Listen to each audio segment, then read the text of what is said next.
Alrighty. So, very important discovery information to share today, because I has cracked the code. So it just occurred to me last week, I think, in the last few days, I had this bit of a revelation about like male-female relationships, and it always surprised me when in a relationship how often I was not believed. Not like you it could just be something like, it's usually something really simple, just like, about a car, or just basic, like, sort of real world stuff, and quite often, and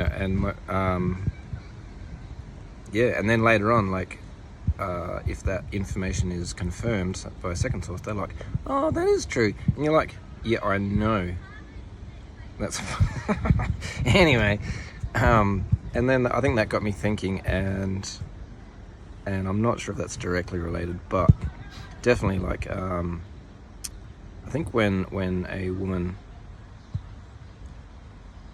is worried about something and she asks, like, seeks confirmation and assurance from a male partner, or even a female partner, like, it's definitely a masculine, feminine energy, so it's not actually gender specific in that regard, but it's not actually what you say. It's she will read your body language, and if you're not worried, she'll take that as assurance, and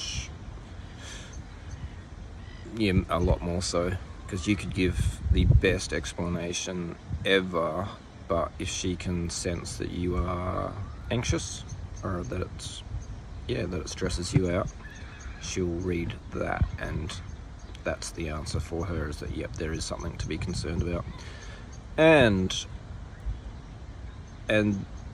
the other side of that is, it's just the path to happiness, is just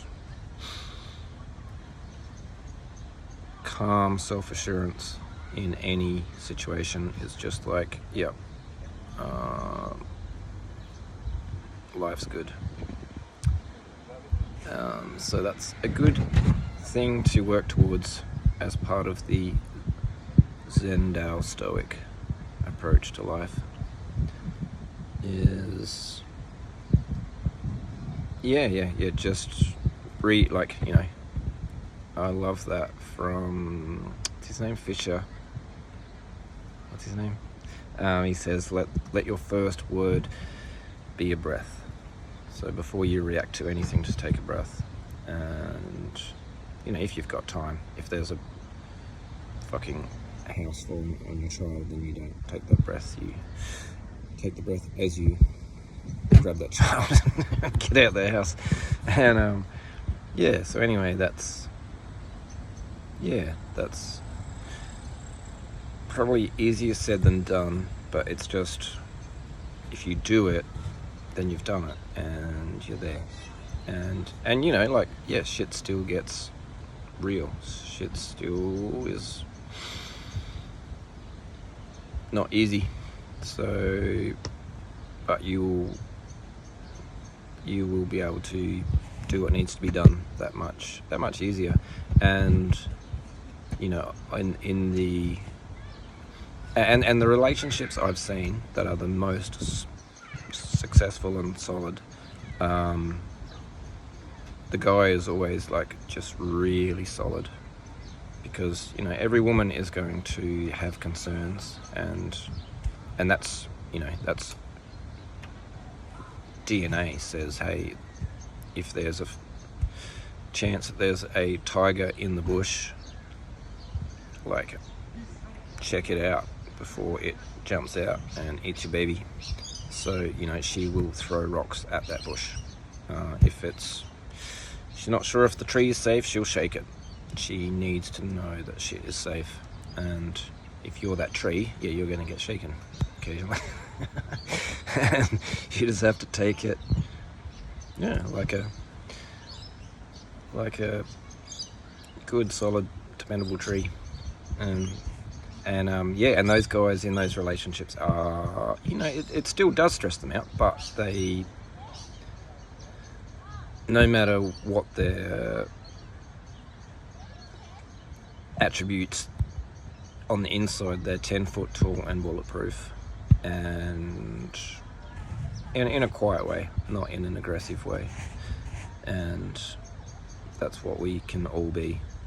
And it's so much easier to take that example from something that you see, and everyone will have seen that somewhere. Like,